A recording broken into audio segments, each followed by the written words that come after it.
আরে রাসেল, বলে যাও কিছু। না, তারপর দেখলাম, ভালো লাগছে। ক্লাসিক্যাল।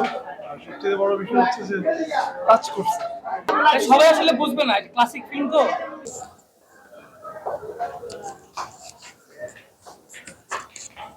কেমন লাগছে সিনেমা? হ্যাঁ আছে মোটামুটি, এখনো তো শেষ হয় নাই, দেখি পুরাটা। বিরোধী বলতে কেমন লাগলো? হ্যাঁ ভালো, মোটামুটি ভালো। কেমন লাগছে সিনেমা? ভালো লাগছে। কেমন লাগছে সিনেমা?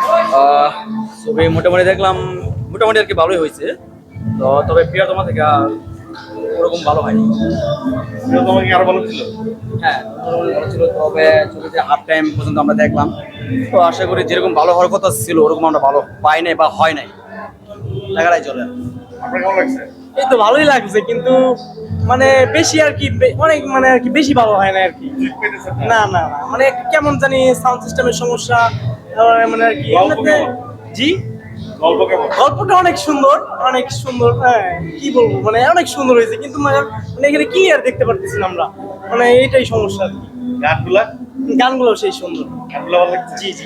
নায়িকা কেমন লাগছে? নায়িকা অনেক সুন্দর, অনেক ইয়া বিদেশি, তারপর অনেক মানে অনেক ভালো লাগছে আর কি, কিন্তু মানে এখানে সমস্যাটা আর কি, সমস্যা।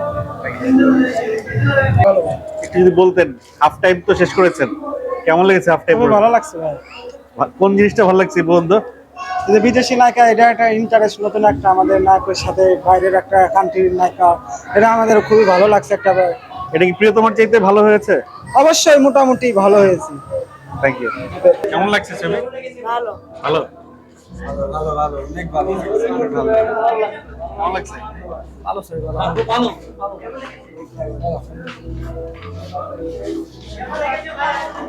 কেমন লাগছে? মোটামুটি ভালোই, অতটাও আবার ভালো না। নায়িকাটা বিদেশি দেশে তো, এই জন্য একটা কি ভালো লাগে না আমাদের কাছে। এখন মোটামুটি ভালোই হয়েছে। কেমন লাগছে আপনার? খুবই ভালো লাগছে, কিন্তু হারে নাই ভাই। কেমন লাগছে? ভালো হয় নাই, কোনটি মিডিয়া। কেমন লাগছে? কেমন লাগছে ছবি? কেমন লাগছে? এক্সিলেন্ট। কেমন লাগছে? ভালো। কাঁদছেন? কেমন লাগছে? ভালো লাগছে, অনেক ভালো লাগছে। অনেক ভালো লাগছে, কষ্ট লাগছে আমার। অসাধারণ অসাধারণ। কেমন হয়েছে?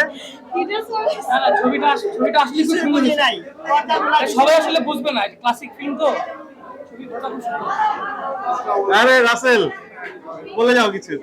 না, তারপর দেখলাম, ভালো লাগছে। ক্লাসিক্যাল। আর সবচেয়ে বড় বিষয় হচ্ছে যে টাচ করছে। টাচ করছে। আমি প্রিয়তমাটাও দেখছিলাম, রাজকুমারও দেখলাম। তো প্রিয়তমা ইয়েটা গল্প না বুঝে বলা দরকার নেই, গল্পটাকে বুঝেন তারপরে, ঠিক আছে? একটি বুঝতে গল্প বুঝতে হবে, ফালতু কথা বলবেন না। না, আমি গল্পটা দেখছি, অসাধারণ। আমি ফার্স্ট ক্লাস দেখছি, আমার কাছে খুবই ভালো লাগছে। তবে এর পরিচ্ছন্ন একটা গল্প।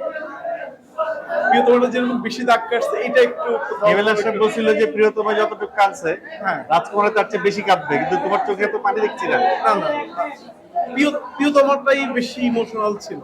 হ্যাঁ, কিছু জায়গা ছিল, হ্যাঁ অবশ্যই রাজকুমার কিছু জায়গা কাছে ছিল, কিন্তু মানে প্রিয়তমাটা আসলে আমি চোখের পানি ধরে রাখতে পারি না। এখানেও কান্না আসছে, কিন্তু দেখা গেছে যে প্রিয়তমা যেরকম টাচ করছে বা অনেক বেশি অজরে কেঁদেছি, প্রিয়তমাতে যেভাবে আমরা অঝরে কেঁদেছি, সেই কান্নাটা হয়তো ওইভাবে আসলে, কিন্তু গল্পটা চমৎকার, খুব ভালো লাগছে। মানে আমার কাছে মনে হয়েছে যে একেবারে পয়সা উসুল। Thank you.